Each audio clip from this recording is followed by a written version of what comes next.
Hello, everyone. Welcome to Almost Fama. I'm Jes Fama. Thank you so much for watching today. I hope that you're all doing great. I hope that you're staying safe and that you're being good humans out there. And if you want some extra brownie points, go right ahead and hit that subscribe button and hit that bell so you can be updated on all the new shows I have coming up, and you can catch all the past ones as well. Today on the show, I have singer, actress, dancer. That's right, she's a triple threat. I have the amazing Tori Kay. What's going on? Hi. Thanks so much for having me. I'm so excited to chat with you. It's been so long. I love that intro part where you said being a good human.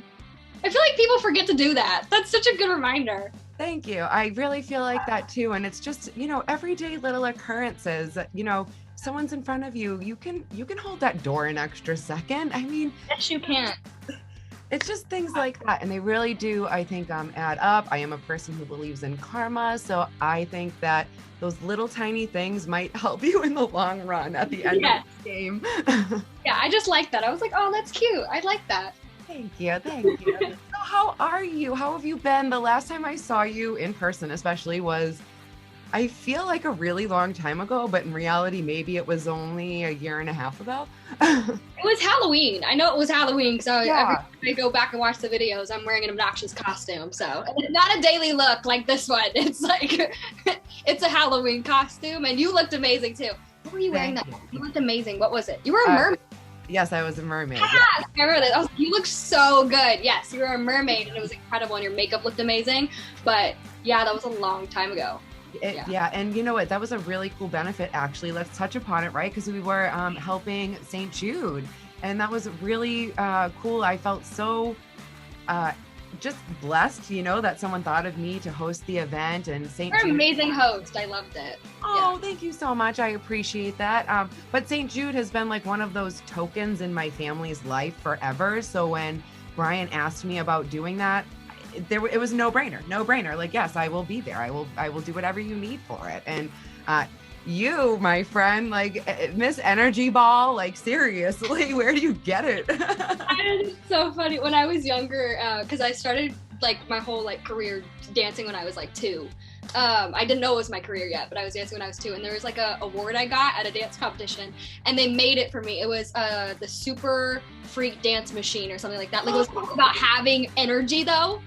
Like, super energy dance machine or something, what it was. So everyone always says I'm just an energy ball. I'm like, I've been like that since I was like 5. Like, yeah. Stay that way for as long as you possibly can. Don't let old age get you. It's the worst. Adulting sucks. That's for sure. All right, let's touch upon it, because we just talked about it and you just said adulting sucks. And yes, it does. Hello, people who don't know yet, adulting sucks. But Tori, you just did a huge thing. And for anybody who hasn't made the move outside of their parents' house yet, you don't know until you know.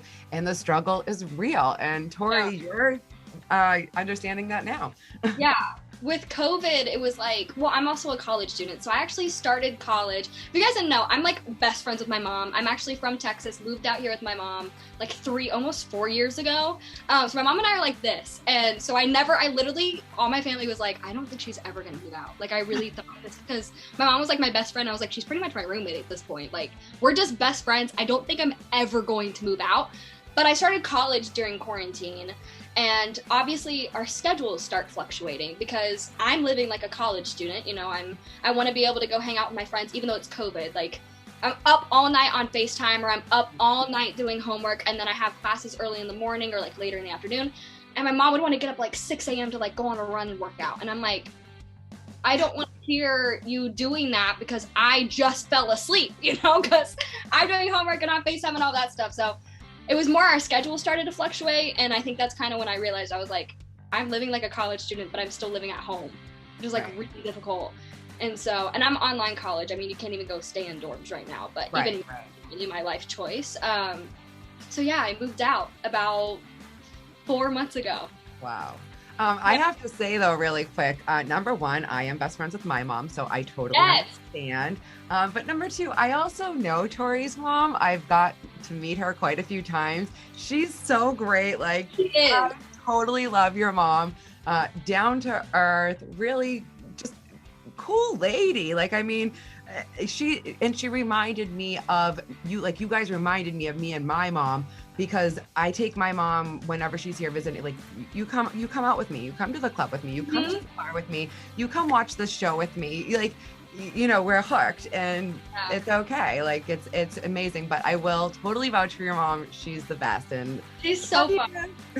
She's so fun, and that's why I think our relationship became more like, not that we would really fight about it. It was just more like I could see this going and us being frustrated with each other, and like our lives were just not. I was a college student. She was like a mom, and I was like, our schedules don't link at all. Like they just don't.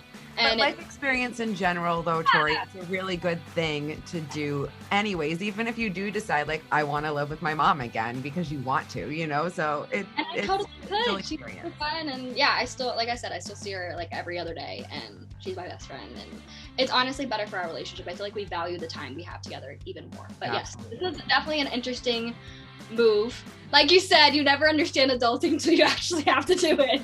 And I thought I was prepared. I don't think you ever really can be prepared until you actually like. No. I think there should be a legit class in high school that I don't know why they don't have this to prepare you for anything in life. Like teach someone how to balance a checkbook. Teach someone how to use a debit card and what it really means and what the difference between that and a credit card is. Teach them that, okay, when you move out, you have to have X amount of money. If you have to have first and last, what are the laws? Like, these are the things that should be explained to people. Yeah. And it's baffling that in the year, especially now, 2021, how is there not a class on just how to live? I really don't know, because it's literally just like, not that school doesn't teach you helpful things. I mean, obviously, like I'm taking statistics right now, and I definitely didn't think I would use that in my normal life. But I'm like, oh, I actually like face problems, and I just took econ. I face problems. I'm like, oh, like I just learned about this. Let's use this in this adulting problem that I have. But like you said, the basic things that you would think you should learn, that I don't feel like your parents should be required to teach you. I definitely have learned. I'm like, why didn't I learn this as high school? The amount of time I was there, you couldn't have like shoved this into a lesson somewhere. Like seriously, you would have only needed like at least one, maybe one semester, you know, of like whatever class that they're gonna break up anyway. If home ec, it could even be like an optional. You know what I mean? Like it even could be an elective if you wanted it to be. It doesn't have to be that serious. Like you could have people choose to take it. Just have it as it actually should be serious though. This is the thing. It should. I'm saying like to start the process, just make it an elective at first, and then you'll start to realize the amount of people want to take that class. Yeah. Agree with you. So tell me, I guess now that you're out there in the real world, what's something that you learned really quickly about it? Oh gosh. I mean. Like if you could prepare someone that's in your shoes right now, like one piece of advice, what would you give to them? Learn how to do laundry first. There's so many things. I didn't know how to do laundry until I moved out. I literally just learned like 3 weeks ago. Okay. Mom still came, because it's like in college, like usually, I remember I had 2 older brothers. My brothers would come home and bring like loads of laundry from college. Like that's what I was doing. Every time my mom was over, I was like, here's my laundry basket, like do it for me, because I couldn't go like bring my clothes to her. That'd be weird. I have a washing machine. I just would sit there and stare at it and be like, these are a lot of buttons. Learn how to use the washing machine. Everything else I pretty much learned how to do. I would say being a female, I've learned a lot on how to defend myself, because obviously you don't even notice it. Like I thought I was very independent, and when I was 13 I wrote a song called Girl Power about like female equality and stuff like that. I thought I knew everything, and I didn't notice that until I became an adult and I was actually walking places by myself. I have a dog. I take my dog out by myself. The first couple months living in like my apartment, there was an interesting situation that was going on, and he actually was put into jail because he was stalking a lot of different females. And it was just like I learned very fast, like, oh, this is what people are talking about. Like, not that I hadn't experienced in the past, but I usually had a buffer. Like my mom was there, some other, like my parent was there, something. Right. This is my first time like by myself. I was like, oh, like now I have pepper spray, I have things like that. So I would say also be prepared for that as well. Like actually be on the lookout. Because a lot of people, you know, they stare down at their phones when they're walking and they're not being very aware of their surroundings. I learned that lesson. Yeah, and I don't know if it's because, you know, I'm from Massachusetts and maybe we are brought up a little bit differently with a little bit, maybe more street smart on that end, but it's always one of those things to be aware of your surroundings. My buddy Aaron, though, he hooks me up every year on my birthday with a self-defense mechanism. And it's pretty cool, right? And he got me this, it's like, you know, it's like a Maglite flashlight. It's about this big. It works as a flashlight, but it's actually a taser. Okay, I was like, I'm expecting taser. Yeah. But it's this long, so you know, they're already like an arm's length, like away from you to tase them. But this is the cool part. There's a wrist split that plugs into the taser. So if they take it from you, they can't use it. Oh. Yeah. So they can't like use it against you and Correct. like this whole like karate ninja you thought thing. Yeah, that's cool. Yeah. See, yeah. I think they're just getting more and more clever. Like there's just companies out there that I need to just discover like that. And on my keychain, I have on my car keys, it looks like a dog's head. It's a dog or a cat, like, but it has like these like really pointy ears, and where the eyes are, your fingers go. So when you're walking, the points are like this, and you're just holding your keys, but you already have like a weapon in your hand. Yeah. I mean, I just have pepper spray, but I've definitely like, I'm gonna slowly get, I think, to there where I have like a whole collection, and then I come up with that. I'm like, what weapon do I want to bring with me to take my dog out now? Well, hold on, Tori. Have you tried your pepper spray yet? Have you actually tried it on somebody?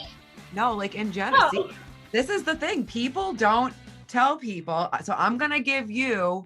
Okay. I'm gonna give you some wisdom on your pepper spray, and for any other girl out there who carries pepper spray or person who uses pepper spray. I just spray it.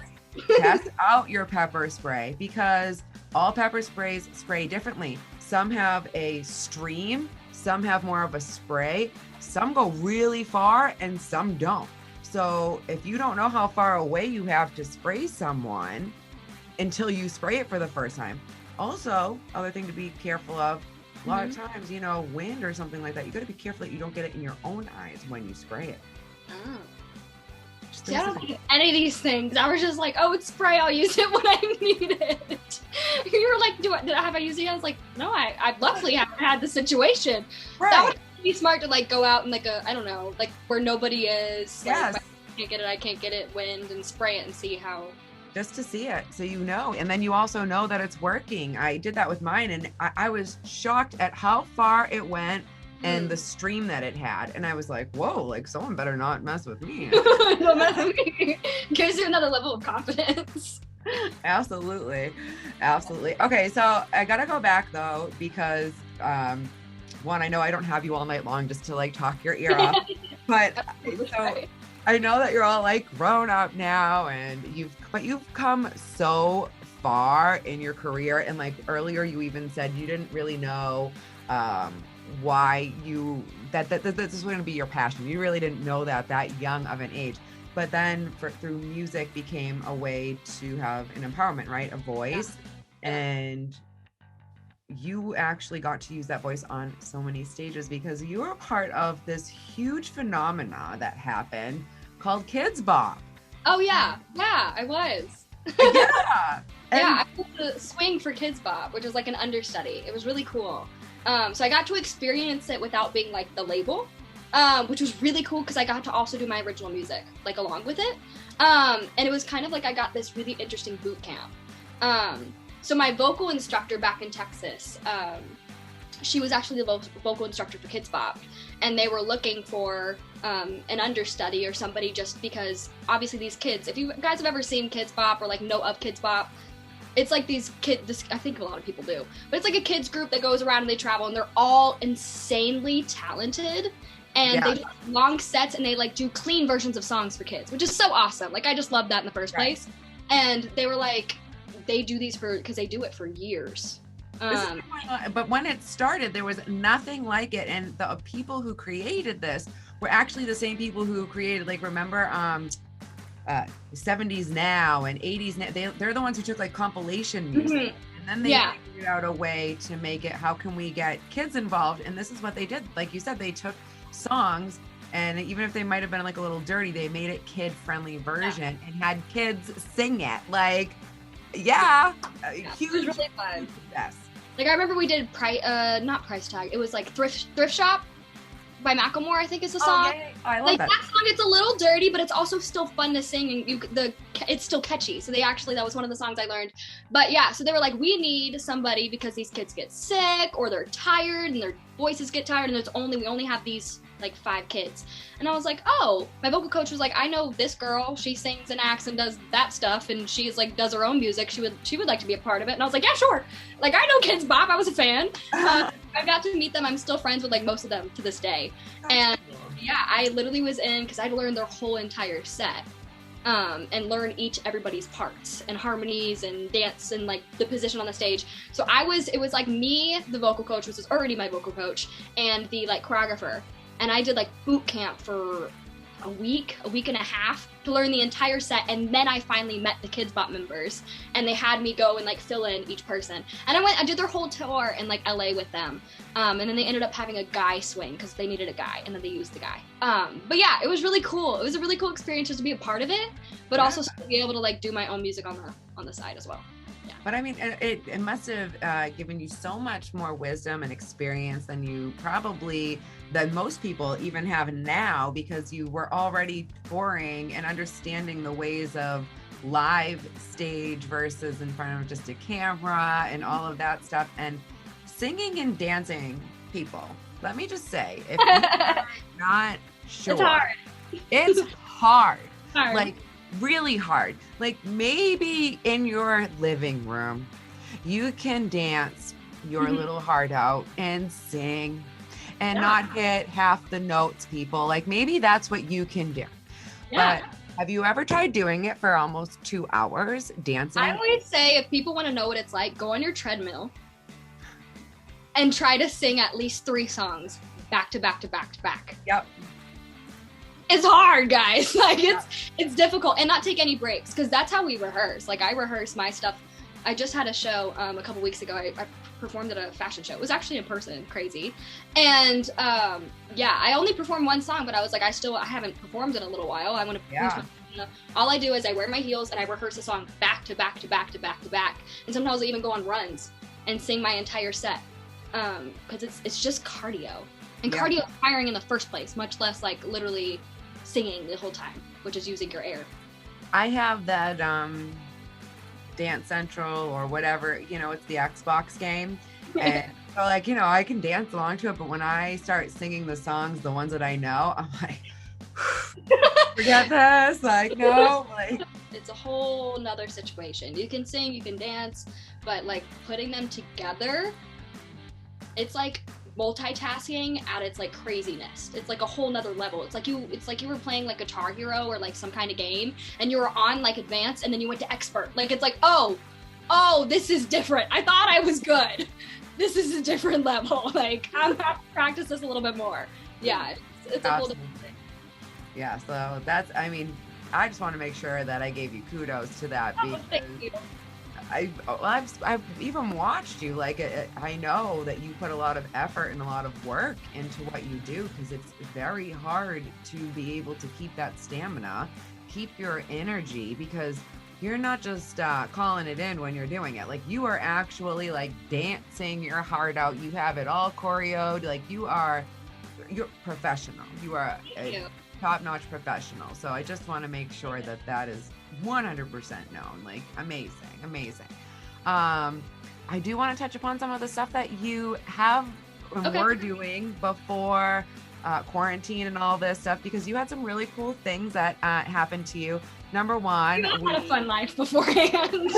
Totally, everybody did, right? I mean, I don't know what happened. I remember that life you had like before COVID hit. That was really cool. Yeah, we could talk about it. I'd love to. I'd like to act like that's still my life now, if we can. Absolutely, yeah. And you had your single come out, "Waste My Time." Video along with that. You guys can watch it on YouTube. So that was something that was really cool. You performed. Now, Girl Power came out when you were younger than Girl Power 2.0. Revamped. Yes, you revamped it, and you played it at the American Miss Nationals, which I believe when you were younger, you were actually a contestant of. Yes. Okay. Yes. So tell me about that, because it seemed really cool and everyone was psyched when you came out and they were like, Tori Kay. They were like, oh my God. Like all these girls in this American Miss pageant were freaking out for you. It was so cool to see that video. It was really, really cool. And I actually just went back. They're still holding the pageant, like even through COVID. They've had it completely safe. I actually just dropped a vlog. I have a vlog that I call Tori Kay TV. And I just dropped a vlog literally this week, actually. I think it was like 2 days ago, where I vlogged the entire like COVID pageant experience. You literally see videos of everyone social distancing. I perform, but no one could come up to the stage or touch my hand. Social distancing pictures, all of that. But that was a whole interesting experience. So they actually are still doing the pageant, and I usually go back every year to judge and perform now. But when I started when I was younger, I think I was like maybe 8 when I first started doing the pageant. And was this your call? Was this something you wanted to do? Yeah, it kind of was. It was more of like a family decision. Like we send out letters, is what the National American Miss does. They'll send out letters to like your house. And I got a letter and it was like, we're inviting you to like an open call to see if you're interested and want to know more information about our pageant. And I was like, oh, that seems cool. Because I also was a dancer already. I hadn't started singing yet, but I was a dancer already and I already loved the stage. My mom was like, this could be a cool experience because you talk a lot. And maybe you should like learn how to do that professionally. And I was like, okay, like, all right. And you like to wear sparkle things. So like, might as well just make it a profession. And I was like, okay. And so we went to the open call and I ended up doing the pageant. I won a couple titles, went to nationals, and just loved it. Like that was literally that stage at my nationals in California was where I first experienced California. And then also was when I sang for the first time. Oh, because wow. I decided to sing when I was doing acting back home, and I was like, because you can do talent. And I'd done dance my whole time so far, like throughout the years as my talent. And my mom was like, I think I want to try singing this time. And she was like, okay, this could be an interesting stage to like get you some experience. That's what pageantry is about. It's trying new things and exploring what you can do. And so I got on stage at the national pageant and sang for the first time for my talent. What did you sing? Oh, it was horrible. I think, I could be so wrong, but I think I sang My Party Dress. I forgot what musical it's from, but it's like a really cute little like musical theater song. It doesn't really take much skill, but I still somehow butchered it. It was horrible.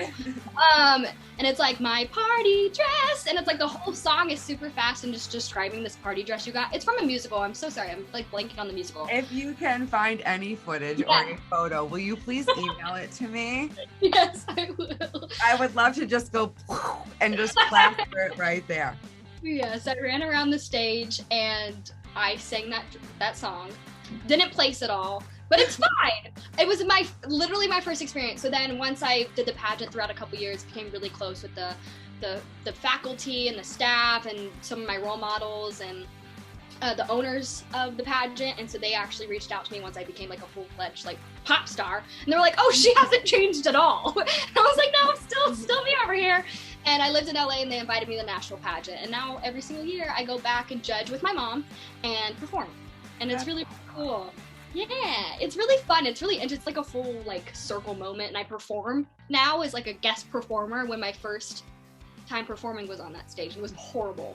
But I mean, right? Isn't that where it's all about? You get to really see how you started and to like where you came from. That's so cool. I did a pageant once when I was 5. I was 5, and I wore my flower girl dress that I wore in someone's wedding, and I sang Take Me Out to the Ball Game. Oh, that's cute, though! That's cute. I had a little bat. Yeah! And like a little like baseball uniform. Yeah, that's so cute! Oh, you got out the whole like shebang, the whole outfit. That's awesome. Yeah, I had like a baseball outfit on. It was really cute. They weren't for me. It wasn't my cup of tea. You know what I mean? Because at that point too, especially I was more the baseball player. I played a lot of sports. I was a tomboy, you know? So like being in a gown on stage and makeup, that was probably the first time I ever really put makeup on, like, you know? But I loved the experience. And those are times, honestly, even though I was only 5, I remember the whole experience very well. And I remember this girl, and I'm sure somewhere I have like that little program, but I remember the girl who is the you of that pageant. And you do? And she would talk to us. And I remember her talking to us and being that little girl and just looking up to this girl and being like, wow, you know, how inspiring she was. Just this little, so that's all. Like, look how cool that is for you, because now you're that for all these other little girls that are now looking up to you. So, and most of the people that I looked up to at the pageant though still work there, so it's also really weird to now like know them as friends. Right. And one of them, who was actually, because they have choreographers and they do like fun opening numbers and stuff like that, her name was Nicole Renard, and she actually became a photographer for the pageant while she was choreographing, and she actually shot one of my single covers.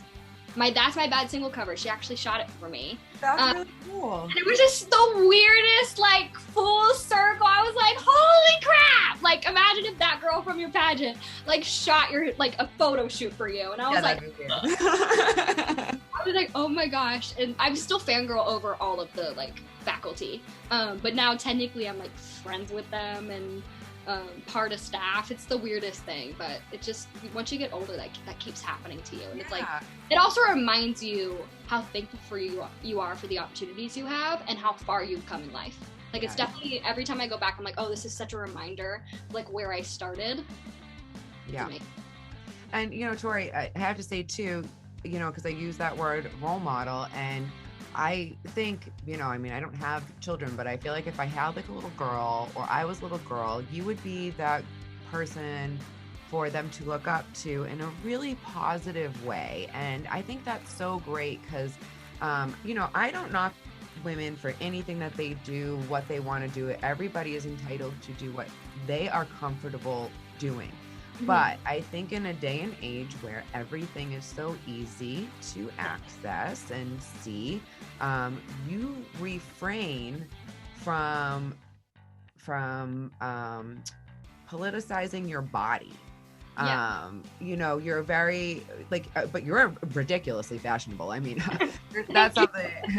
That is something that you 100. I'm like, every time I see you in this, like, you know, cute little outfits that you have. I mean, seriously, I'm also like, where is she buying all of this stuff, and how big is her closet? She must have 8 of them, and I am jealous. But I'm like, seriously, like you are this just, you know, bubbly personality, and like I said before, a little firecracker, and you're ready to kind of just like take on the world, and you're like, I can do this.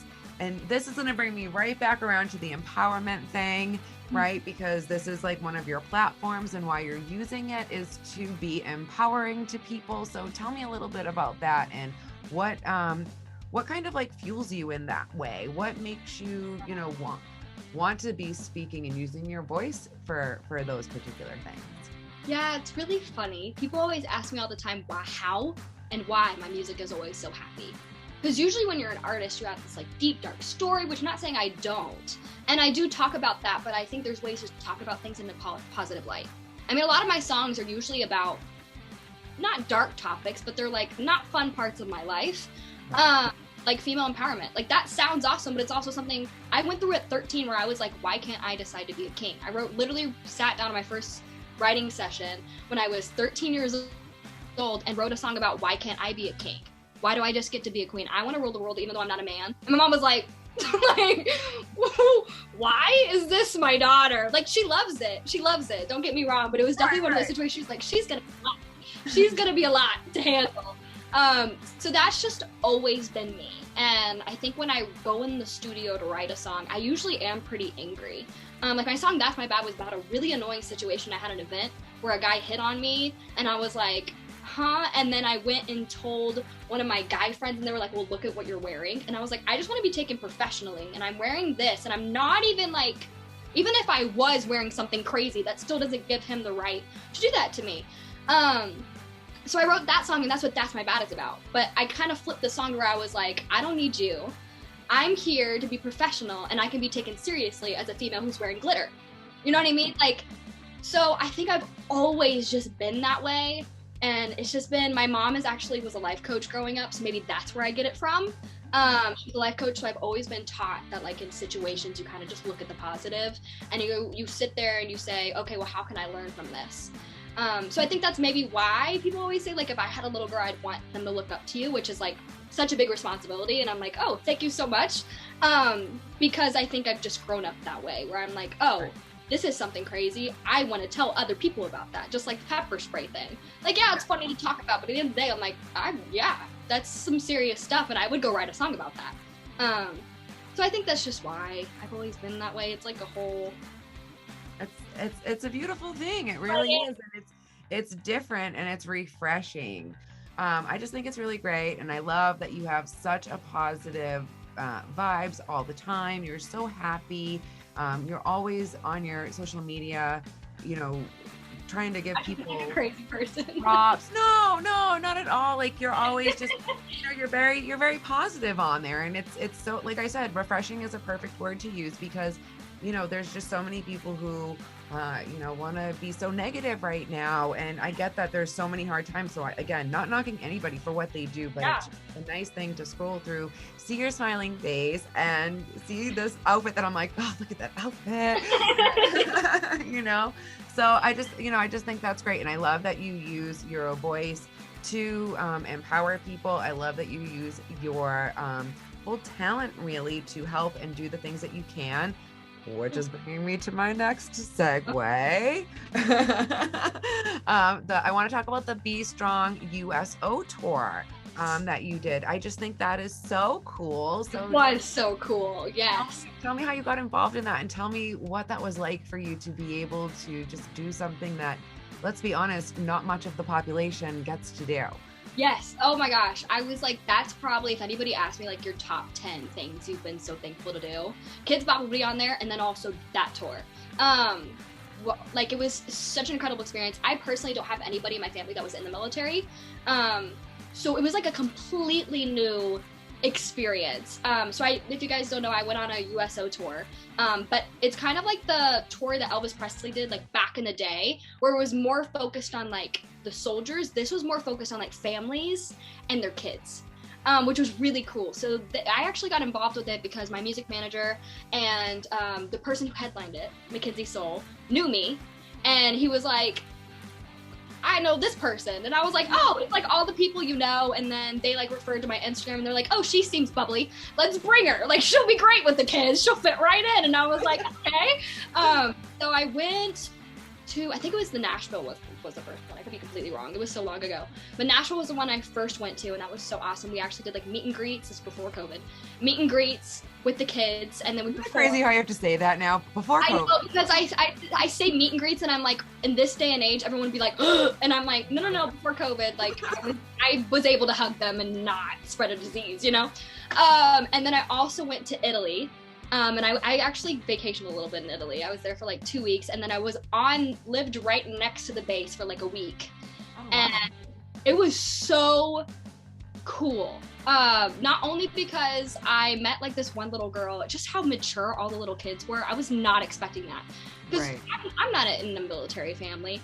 The amount of like facts and like worldly experience these little kids have. Like, one girl looked at me and was like, oh, what base are you going to next? And I was like, oh, I think we're going to the one in Hawaii. She was like, oh, you should wear this because the weather is like this, or like, when are you guys going? Because during the time, and I was like, you were like 11, like how? She's like, oh yeah, well, my dad was based there, and I lived there for a good 2 years on that base. It's a really beautiful base. She was like, you should take pictures. They're gonna be really great, and you're gonna want to remember the memories. And I was like, what? Like, it was the coolest situation. And I got to meet some of the soldiers, but specifically the families too, on just like how thankful they were that we were there. And I learned a lot about the military in general, because I'd never been on a base before. And just like touring it, I got to work out with like at one of the military like bases. Wow. It's no joke. It's I was just gonna say. Joke. And my mom was actually not only a life coach, but also a fitness instructor growing up. So I was like, really excited to do that. And yeah, and it was just like really interesting. Just also I gained a whole new respect. Not that I didn't respect soldiers in the first place, but like actually sitting there and talking to a family where their husband or their mom or whoever is out like fighting for our country right now. I was like, this is crazy. Like, this is how you live life. And I just get to like live my life freely and make music and like smile at my Instagram story. Right. So definitely a whole new perspective on life, an incredible experience, and something I will always cherish like my entire life. I don't think anything could really beat that tour. I mean, you know, like I said, just to be able to do anything for the troops is huge, regardless of whether it's their family, their friends, or them. Everybody's affected when someone has to go away. I always, you know, thank you to the troops. Always, always, always. I can't do it. I can't fight. Like, you don't want me to fight for our country, and you don't want me to do it. I'll have my little taser and pepper spray. That ain't gonna do nothing. But seriously, for these people who put their lives on the line, for our country, for us to be safe, for us to be free, for us to live in this world where, you know, you can choose what you want to do with your life. It's pretty amazing. So once again, to everybody out there in the military, thank you so much. Thank you for your service. Yes, I actually vlogged the whole thing in Italy, and I interviewed soldiers. Very cool. Really cool, because I kind of dabble in interviewing a little bit, just because I think we're being interested about people. And so I actually would go around and like ask them if they were comfortable being interviewed on camera. And I did edit like the whole vlog and was going to put it out, but then I was like, I don't know if I'm allowed to do that. Like, I didn't really fully get permission, and obviously because it was in Italy, and I was like, I don't really, it's such a private situation. But I did, you said you're not prepared to be part of the military. There, I forgot what it's called, but it's where they like wear heavy gear, and it's for like 24 hours straight. They all have to run around the entire base. And it was like hot outside. I forget what it's called, but if I knew the word, you guys could actually go look it up and figure out what it is. But I was there like for a good 3 days, and so I would just see these people run around. They all camp on like the entrance of the base, and they carry like loads of stuff, and they run in this heat in their full like uniform, and it's hot, and they run, and they like have little snacks next to them. So they start like doing the race, because every single person comes back and they start over again with a different group of people. I was in heels, like full on performance outfit, and there's a video of me trying to run next to them. No. Like, I was like, I can't even, I was like, if they can do it with like a whole bag on their back, and like they have their uniforms on, I can do it in like my cute little tank top and high heels. Let's do it. And I like ran, I didn't make it. I literally lasted like 5 seconds maybe. Oh my God. So even trying to do it myself, I gained the whole respect. But I was a little cocky. I was like, I think I can do this. No. Well, they put you in place very quickly on that one, I guess. But you know, like, but like you said, it makes you really go, wow, this is really what it takes, and thank you. Thank you. I couldn't. And again, here we are going right back to how amazing you are and the things that you do and give back. I'm telling you, everybody, you got to check out Tori Kay if you haven't yet. This is why I'm talking to her. She just says this amazing, like everything. I'm giving her all the love because she deserves Can I just call you when I wake up in the morning? We just have a brief conversation, and then I'll be done, and I'll like be able to go on my day. You got it. You got my number. You got my number. But the SOS Foundation, you are one of their ambassadors. And for those of you who don't know, it's Stand Up, Own Up, Speak Up. And you are an ambassador for them. Please enlighten everybody as to what this foundation is, what it does, its cause, and how you're involved now. Yeah, so it's actually a charity foundation for underserved youth, dealing with drug abuse, parental abuse, domestic abuse, bullying in general. It's really just a place to keep their head up, like above water, and they have a lot of ambassadors who are upcoming artists like myself, who actually hoping to go on tour soon and talk to these kids and kind of give them somebody to be like, not that we're like success stories, but we're like, hey, we're okay, and you will be too. And there's also therapists part of it. I think they're trying to recruit as many people as possible, so that these kids can find this Instagram through people like me or the other amazing artists on the tour and become in contact with SOS, and then hopefully become in contact with a counselor or a therapist to talk about these things. So yeah, we're all sharing our personal stories. I mean, my parents went through a horrible divorce whenever I was 13, and I've shared that a lot on my Instagram. So I mean, it's anywhere on my YouTube even, I've talked about it a lot. So if you connect to that story, go there. But yeah, it's just like, I love being part of foundations that connect with things. Like the Be Strong tour wasn't even something that I was like personally connected to, but it was a big thing. So this was more of like a personal connection on like, I want to give back to kids who went through what I went through. And I would love, if anything, to make their situation easier than mine was. So. Yeah, I think, I honestly, I think that's amazing. Because it's one of those things, you know, no matter what kind of abuse it is, you know, obviously this is always a tough topic to talk about. It's, you know, just something that people kind of glaze over, that maybe gets put on the back burner, especially when it comes to maybe divorce. It seems very cliche nowadays, so people don't take it as seriously. And there's also divorce of many different levels. So if you say you have divorced parents, that's why I always say it was a really bad divorce. Like literally I had like therapists, like court mandated therapy, and like judges and everything look at me and say like, this is one of the worst divorces they've ever seen. And that's just like, then I say that and people are like, oh, they take it seriously. Because I mean, luckily there are divorces that go completely smooth. I know many people have it's true. Completely but smooth.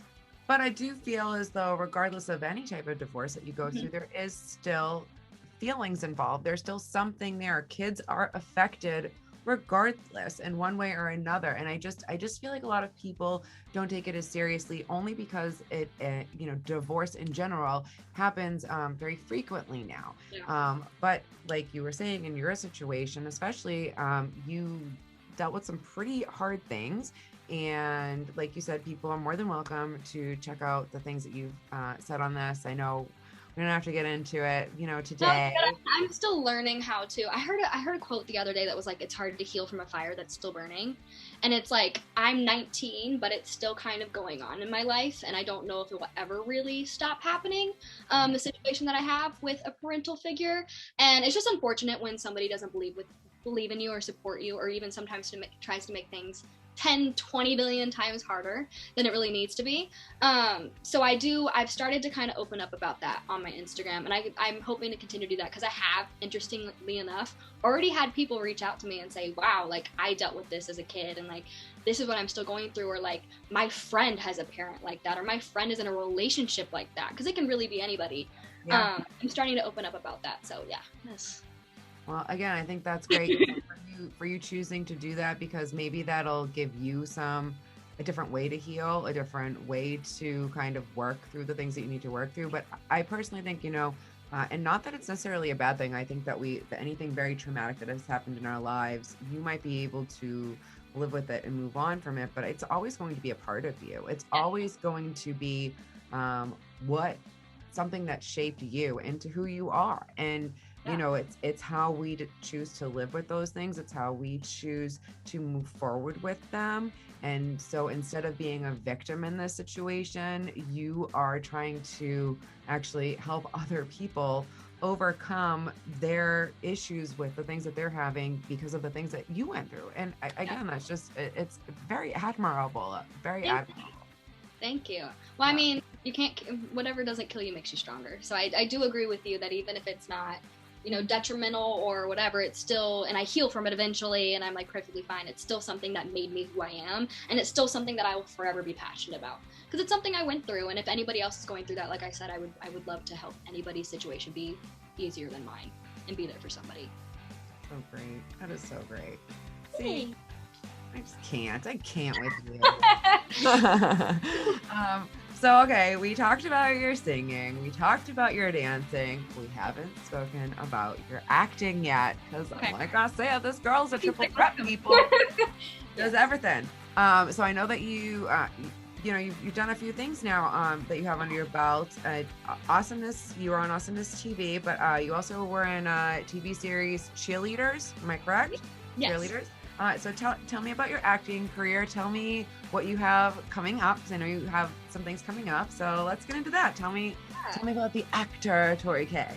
It's so interesting. During COVID, I definitely didn't expect acting to be on the forefront of my life, but it definitely has been. Like I've been on a lot more sets than stages recently, which I don't mind. I mean, people always ask me, what's your favorite? I really don't have one. It's just, I always say it's whatever my schedule has. Like that's my favorite today. If I have a performance, then performing's my favorite. If I am writing a song, then writing's my favorite. If I'm dancing, then yeah. So it's just like, acting has been on the forefront. So I just got off set for a movie I was filming, which is really exciting. It's like a murder mystery, and I actually am part of the scene. I play like the best friend of the daughter in the film. It was really fun. It was a tiny little role, but really fun to be a part of the team. And yeah, I'm actually part of the script where she like realizes that somebody in the script is the murderer. So that should be coming out very, very soon. Oh my God, do you die? No, I don't die. I don't die, but I'm part of like the climax of the story, which is exciting. Okay, that's cool. I also filmed a pilot, like right when COVID hit, where I played a stripper. It's definitely not something I've done my whole life. But yes, I played a stripper, and that should be something. The pilots should be coming out very, very soon, and we'll see where that goes. I just got off. Hold on. You don't get to just go right by that, like willy-nilly. Like, by the way, I played a stripper. Let's talk about that for a second. What was that like? One of my biggest questions, actually, which is probably not a question that everybody else is probably thinking of, but how were you treated on set when you're dressed in an outfit like that? Did you feel okay? Were you, like, tell me. Let me explain. So this is just the pilot. Okay. And it's actually based off of kids in high school.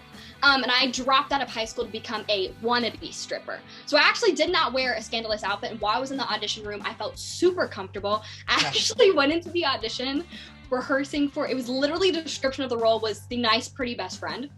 Oh, okay. Which is what I was in like the movie, the other movie that I just filmed. So I was like, okay, let's do it. And I went in and they were like, hey, we love you. You want to read this script? And I was like, she's a dropout of high school and she's a stripper.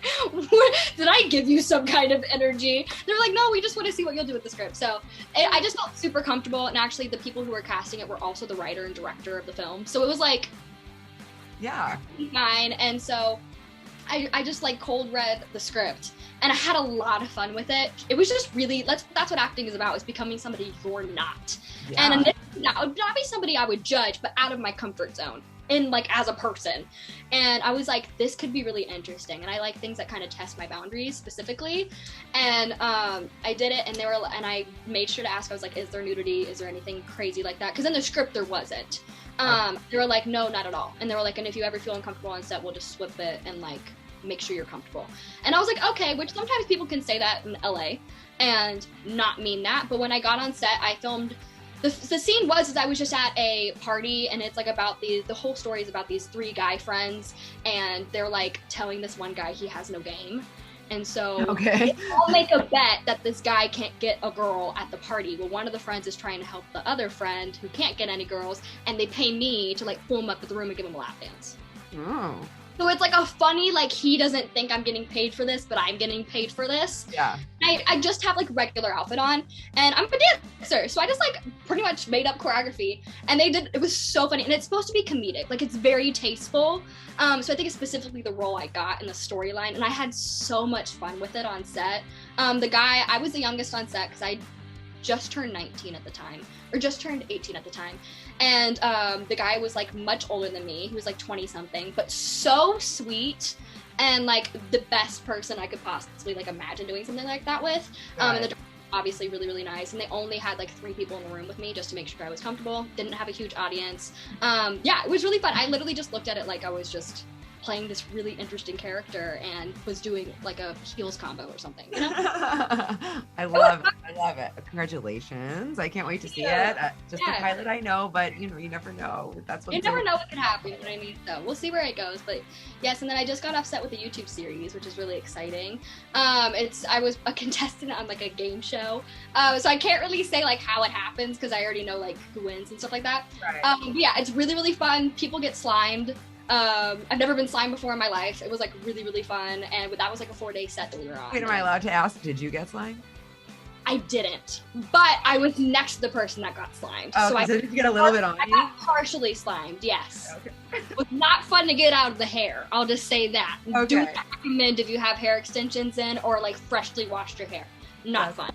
Or like freshly dyed. But You're probably too young to remember this, but when I was growing up on Nickelodeon, they used to have a show called You Can't Do That on Television. And it was like a variety TV show for kids, and that's where sliming came into play. Really? That show. That's where it originated from. You can't do that on television. they were like high school students, but like then they would be doing something and then someone would say something wrong and then all of a sudden they would That's cool. It was the coolest show. Look it up. I'm sure there are clips on YouTube. I'm sure. And then of course there was like the TV shows. I think Mark Summers was a host of. It was like a what was? I don't remember what the name of it was. But they had something and people got slimed. But I was always like, oh, that must be so cool. People took that and like ran with it. So that was one of like the eliminations on the show. But how cool, right? To get slimed. Like, really fun. Like the creativity, and it was all improv. The creativity of the host. Obviously, I can't like say specifically just because the show has. Yeah. It should be released in the next couple weeks, though. I'm excited to watch it personally. But yeah, super creative, super fun cast, and I was really happy to be a part of it and not get slimed. And not get slimed, yeah, but a little bit, just so you could like feel it and be like. It was like the best of both worlds. Like I still got to experience it and be part of the fun, but not have to fully be. Yeah, not fully immersed in it, like you took a shower in it. And the person got like covered, like it was insane. Yeah. That's awesome. Well, that'll be fun to look out for. That's exciting. And other things to look out for from you. You are writing and releasing a new single, right? Yeah, coming out soon.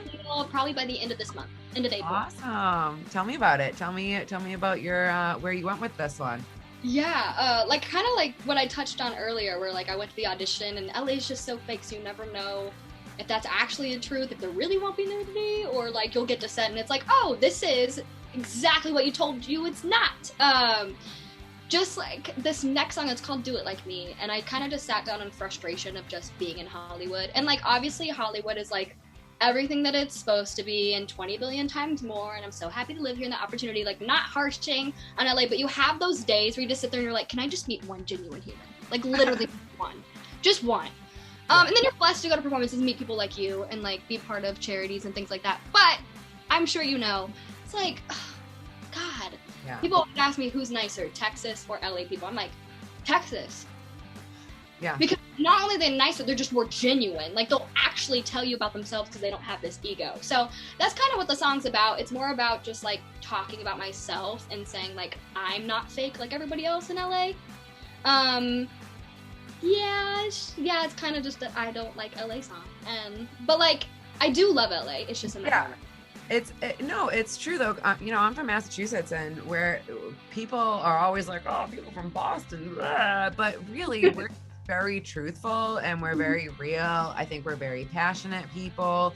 And out here, you hear if someone was to say to you, oh, what do you think of, if you told them the truth, like, oh my God, forget about it. But the whole idea, right, is like, don't you want the truth? And I just think that's how we are from Massachusetts. And I think no matter and I think you'll vouch for this too, no matter who you are and what you're doing, it's not just you. It takes a team. It takes a whole like backbone of people and all these moving parts. It's not just you. So even though I produce and host this show, you know what? It's not just me. It's not just about me. Same thing with you. And I know you know this. It takes a village to make things really start working and coming into play. And the way you are to people says a great deal about, I think, how far maybe you'll go. But at the other end of it, there's Hollywood, and people can be like these big douchebags. That's exactly what the song's about. It's like, I kind of just sat down and like had a cocky moment a little bit, where I was like, if all these people are gonna lie, because I know people, just influencers in the world or people I've met along the way who just lie to get the top. Like you said, money, situations like that. And the song's pretty much about being like, that's not me. Like, people claim to be triple threats, people have claimed to be dancers, and I've literally sat there and been like, have you ever taken a dance class in your life? Like, not judging, but I'm just sitting there like, I really just got real in the song and was like, the songs Do It Like Me, because I literally state, can't nobody do it like me. Because I'm like, I really am those things. Like, I came from Texas. Like, it's a cocky song for sure. But it's also like, I feel like a lot of people can relate to it. Because even in, I'm sure, regular fields, not even just LA. I don't want to speak on like other people's job, but I'm sure there's somebody at your job who like just faked their way to the top, and you're like, oh, of course. How did you get that promotion? Like, what? Yeah. Huh? I've been here how many years working for this job? I worked my butt off, and I've been doing this, and this. How did you get here? And it's just more of those situations to where it's like, but also having confidence in yourself and being like, okay, but I'm still like, it's gonna show by the end who actually worked their booties off and like wanted to do this and didn't just do it for like the fame and all of that stuff, and because of the LA ego. Right. Yeah, I don't have an issue with that. It's just more when people fake their way, and it's just like, yeah.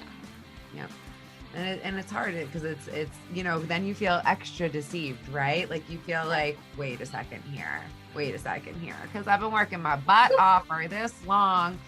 And what kind of stinks about that particular thing, I think anyway, is sometimes people misconstrue when you are thinking something like that for either a jealousy moment or something or competitive. Right. And that's really not what it is. It's more of having, like we talked about before, having that pride for what you're doing and working and having this ethic to, push forward and keep doing, the right thing, the hard thing. And, then someone just kind of comes along and goes, yeah, this is what I'm going to do today. And then all of a sudden they have like a record deal and you're like, wait a second, what? Like, exactly. What? For me, it's what I did was like, not only that, and like, it's also a reminder to yourself that like you're good where you are, your talent, your skill, how well you can do your job, whatever you're doing, and it'll show eventually. And if it doesn't, you know what I mean? It's like more of those things. So if you're ever having those moments where you're like, why is everybody else here in the world and I'm here? It's like, okay, let me remind myself who I am, and I am that beast. Yes. And I'll make it eventually, and it'll just work out because that's how it is. And I feel like I am a good person. I put good energy out there, and only good energy will come back, and things will happen. You just got to trust the process. That's the whole song mix kind of in one. It's a big cocky, but reminding yourself how good you are, and also kind of hating on the people who are fake and beat you along the way. And are we still in our pop genre? Are we still this? Am I gonna dance? You're gonna dance for sure. Okay, a little bit more trap than anything, I would say. My last song, That's My Bad, that I put out kind of dabbled in more of the different genre. I've always been very like bubblegum pop, like poppy. And then the past couple years, as I gotten older, I wanted to dabble because I am a dancer. I listen to a lot of rap or hip hop, and all my music comes from different like genres. So I wanted to dabble in pop trap. But that might be my last song that's like pop trap. I am 19. I'm wanting to explore and figure out what I can. I'm listening to like a lot of Avril Lavigne and like Paramore and all of that recently. So I think my next song might be like a more of a pop rock vibe. Ooh. I don't know. I'm gonna dabble in it and see how I like it. But this one specifically is pop trap. But I mean, why put yourself in a box? There's like no reason to do that. People always, again, talking to you here, you are a pop princess, right? Like, dancer, singer, actress, and most people would look at me and they assume that I just, do the metal thing, do the rock thing, but that's not true. I don't ever want to box myself away and miss the opportunity to talk to someone like you. Why? Everybody's voices should be heard. This is why what I do, because I want to hear your story. I want to know where you came from, why you got your start, and why you're so goddamn amazing. I love that. No, I love that. And I feel like that's the mentality that everybody should have.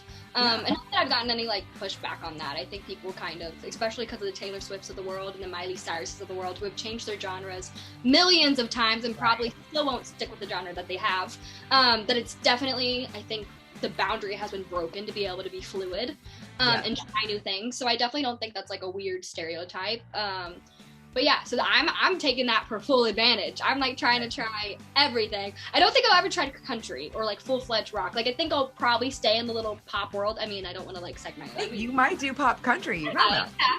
But right now I'm kind of just staying in the pop little bubble and just trying out little fun sides of it. Yeah. Love it. Like main course, and I'm just flipping out like the salad or fries or whatever. Little like dash. I don't know, maybe a Sunday or something. I don't know. Oh, she's gonna start a cooking show next. Y'all don't want me to do that. No. Remember that whole just now learning how to do laundry thing? Okay. We don't want to talk about the cooking. No. Okay, we'll have a quick conversation when we're done about the cooking. Okay. Please, somebody teach me.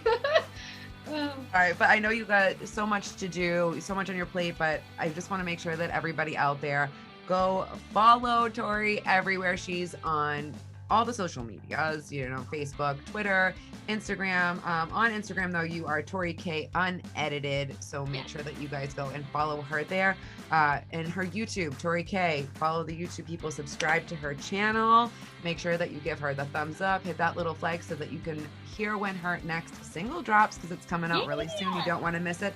And for everything, you can go to torikayofficial.com and you can find everything there. I can't wait to see you perform again. I really hope that we get to do something in the near future together. I can't wait to be back on the stage myself hosting. So hopefully, you know, we have the opportunity to get to do that again. But I am so grateful that you came on today, shared so much of yourself. You're just an amazing bright light, and I really appreciate you being here today, Tori. So everybody out there, make sure that you go and follow this amazing girl, because she is going to be lighting up everything soon. I can't wait. Thank you so much for having me and reaching back out to me after so many years. I love when that happens, when like your life just comes back and you're like, oh, I remember when we got to like perform and meet people and we get to reconnect. So thanks for like having a conversation with me. Yeah, thanks so much for having me. This was really, really fun. Thank you, Tori. I can't wait to talk to you again. I can't wait for your music video and single to be dropping at the end of the month. And I will make sure that I will be retweeting and re-Instagramming and all of that good stuff. Re-TikToking? Is that, I don't know. Sure. I don't know. Whatever. I'm not good on that thing. You'll give me tips on that. I'll give you tips on pepper spray. Okay. Yeah, okay. The pepper spray thing. Deal. All right. Well, thank you so much for watching, everybody. Until next time, I'm Jes Fama. And remember, be kinder than necessary. Thanks, everybody. Bye. Please hang up and try again.